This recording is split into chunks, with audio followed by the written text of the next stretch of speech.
तरीके से लगातार धमकियां दी जा रही हैं, जो सुरक्षा एजेंसियों के पास से जो तमाम खबरें आई हैं, उसके बाद से जो सुरक्षा एजेंसियां हैं वो बिल्कुल अलर्ट हो चुकी हैं। और आप देखिए कि सीईओ लेवल के जो अधिकारी हैं वो खुद इस वक्त जो सुरक्षा के जो जिम्मा है उसको उन्होंने उठा रखा है। न सिर्फ बीडीएस बल्कि जो डॉग स्क्वाड है उसकी भी टीम यहाँ पर पहुंची है। और देखिए कि ये डॉग स्क्वाड के साथ यहाँ पर जो आने जाने वाले जो लोग हैं उनकी गहनता के साथ चेकिंग की जा रही है। तो निश्चित तौर पे खतरा बढ़ा है, लिहाजा चौकसी भी बड़ी की जा रही है।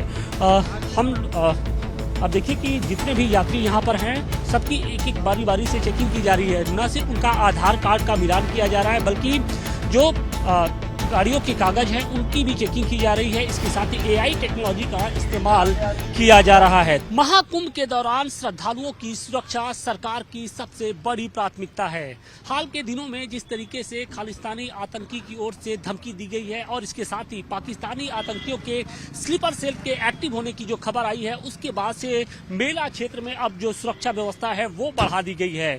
पूरे कुंभ क्षेत्र में 7 लेयर जो सिक्योरिटी है उसके अरेंजमेंट किए गए हैं। और आप देखिए कि जो सुरक्षा एजेंसियां हैं वो इस वक्त महाकुंभ की सड़कों पर उतरकर किस तरीके से जो सिक्योरिटी के पड़ताल है वो कर रही है। आप देखिए कि बम स्क्वाड के साथ साथ जो जनरल पुलिस है वो भी इस वक्त एक्टिव है और जो जितनी भी गाड़ियां हैं उनका खासतौर से पूरी तरीके से पड़ताल किया जा रहा है। एक ये जितने भी आप कर्मचारी इस वक्त देख रहे हैं कि अत्याधुनिक जो उपकरण है उससे लैस है और उसके जरिए पूरी तरीके से इनकी सिक्योरिटी की जा रही है। तो निश्चित तौर पे जिस तरीके से लगातार धमकियां दी जा रही हैं, जो सुरक्षा एजेंसियों के पास से जो तमाम खबरें आई हैं, उसके बाद से जो सुरक्षा एजेंसियां हैं वो बिल्कुल अलर्ट हो चुकी हैं। और आप देखिए कि सीईओ लेवल के जो अधिकारी हैं वो खुद इस वक्त जो सुरक्षा के जो जिम्मा है उसको उन्होंने उठा रखा है। न सिर्फ बीडीएस बल्कि जो डॉग स्क्वाड है उसकी भी टीम यहाँ पर पहुंची है। और देखिए कि ये डॉग स्क्वाड के साथ यहाँ पर जो आने जाने वाले जो लोग हैं उनकी गहनता के साथ चेकिंग की जा रही है। तो निश्चित तौर पे खतरा बढ़ा है, लिहाजा चौकसी भी बड़ी की जा रही है। अब देखिए कि जितने भी यात्री यहाँ पर हैं सबकी एक एक बारी से चेकिंग की जा रही है। न सिर्फ उनका आधार कार्ड का मिलान किया जा रहा है बल्कि जो गाड़ियों के कागज हैं उनकी भी चेकिंग की जा रही है। इसके साथ ही एआई टेक्नोलॉजी का इस्तेमाल किया जा रहा है। तो खतरा बढ़ा है, लिहाजा अब जो सिक्योरिटी के इंतजाम हैं वो लगातार और चौकस किए जा रहे हैं। हमारे साथ जगदीश कुमार जी हैं जो सीईओ परेड हैं, हम उनसे बात करने की कोशिश करेंगे कि सर किस तरीके से सिक्योरिटी के इंतजाम किए जा रहे हैं, क्योंकि जिस तरीके से जो लगातार धमकियां दी जा रही हैं, खालिस्तानी आतंकी की ओर से धमकी दी गई, इसके अलावा कुछ और स्लीपर सेल के एक्टिव होने की खबर आ रही है, उसके बाद से किस तरीके से सिक्योरिटी के अरेंजमेंट किए गए हैं? देखिए, महाकुंभ 2025 में हमारी जो बॉम्ब स्क्वाड टीम है, हमारी जो एसचेक टीम है, वो लगातार चेकिंग और फ्रिस्किंग कर रही है। तो चेकिंग फ्रिस्किंग हम गाड़ियों की भी कर रहे हैं, मैनुअली जो यहाँ पे श्रद्धालु आ रहे हैं उनकी भी हो रही है, और अलग अलग संसाधन से लोग आते हैं। कोई साइकिल से आ रहा है, कोई 2 पहिया बाइक से आ रहा है, कोई रिक्शा से आ रहा है। और फिर जो हमारे संस्थाएं हैं, जो शिविर हैं, जो पंडाल लगे हैं, जो टेंट्स लगे हैं, उनकी भी चेकिंग लगातार हो रही है। तो हम रैंडमली इसको चेक करते हैं, सरप्राइज चेक्स हमारी होती हैं कि रैंडमली हम जाके चेक करें। तो उसमें अगर कोई इस तरह की संदिग्ध गतिविधियां हैं या कोई एक्सप्लोजिव अगर लेके आ रहा है तो हम उसको पकड़ पाएं। तो हमारे पास उसी तरह की टीम्स हैं। कितने लेयर की ये सिक्योरिटी के अरेंजमेंट यहाँ पर किए गए हैं?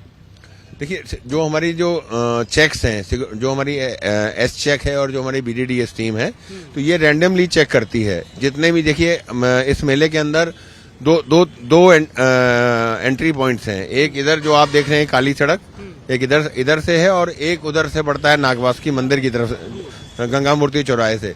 तो जो हमारे मेले के एंट्री और एग्जिट पॉइंट्स हैं उनको हम खासकर फोकस करते हैं कि वहां पे हमारी सरप्राइज चेक्स होती रहें। और लगातार हम रैंडमली जब चेक करते हैं तो जो भी संदिग्ध चीजें हमें मिलती हैं, संदिग्ध वस्तु मिलती हैं, उन पर फिर आगे काम किया जाता है। बीडीएस के साथ साथ डॉग स्क्वाड की भी टीम है यहाँ पर? जी, देखिए 3 तरह की चेकिंग्स होती हैं। पहली है विजुअल में हम जो लोग पैदल आ रहे हैं उनको हम चेक करते हैं, हाथ से भी चेक करते हैं और मेटल डिटेक्टर से भी करते हैं। उसके बाद इक्विपमेंट आ जाता है, तो हमारे पास सिक्योरिटी के बहुत सारे इक्विपमेंट्स हैं जो चेक करते हैं, जिनसे हम जमीन के नीचे 12 इंच 18 इंच उससे नीचे अगर कोई चैम्बर लगा है या कोई मेटल है तो वो चेक होता है। उसके अलावा हमारे पास और वेपर वाला जो हमारे पास इंस्ट्रूमेंट है, उससे अगर जैसे कोई भी हाई एक्सप्लोसिव होगा तो उसमें से वेपर निकलती है, तो वो उसको भी डिटेक्ट कर लेता है।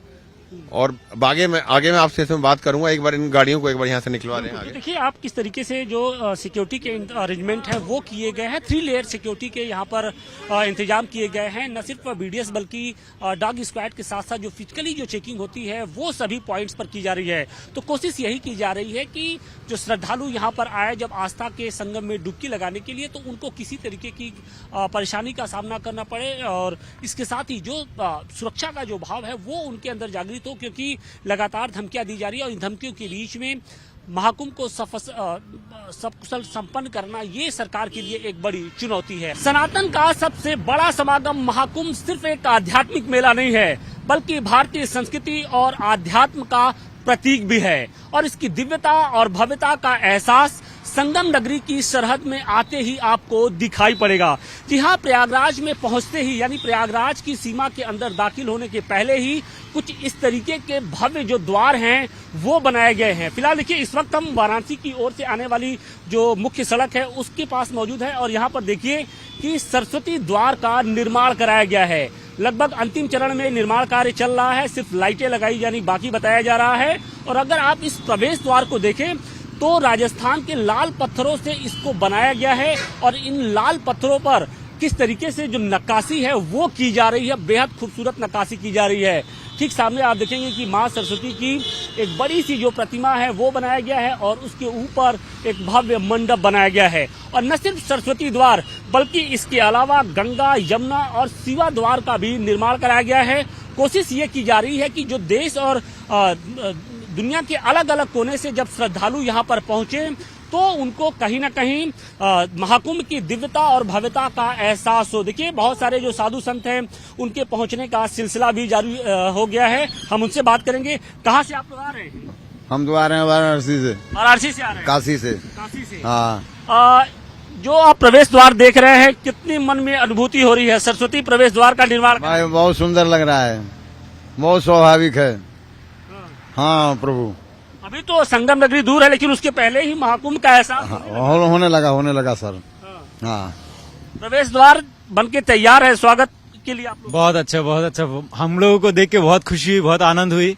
हम लोग आ रहे हैं आसाम गुवाहाटी से, कामरूप जिला से, जहाँ माता कामाख्या देवी की मंदिर है, और हम लोग 7 धाम की पैदल यात्रा कर रहे हैं। अभी अयोध्या राम मंदिर, ऋषि दधीचि-कोण, नीमसार, हत्याहरण होते हुए आए बाबा काशी विश्वनाथ के यहाँ। अब आप संगम नगरी की ओर जा रहे हो, जहाँ पर ये जो माँ सरस्वती का द्वार है आप लोग का स्वागत कर रहा है। हाँ, बहुत बहुत धन्यवाद माता सरस्वती के, प्रणाम हमारी तरफ से।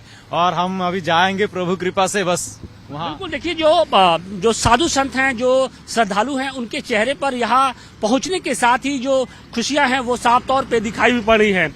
अगर इन प्रवेश द्वारों की बात करें तो लगभग 19 करोड़ रुपए से इन जो 4 प्रवेश द्वार हैं उनको बनाया गया है, और कोशिश यही की जा रही है कि जो श्रद्धालु यहाँ पर पहुंचे उनका भव्य स्वागत किया जाए।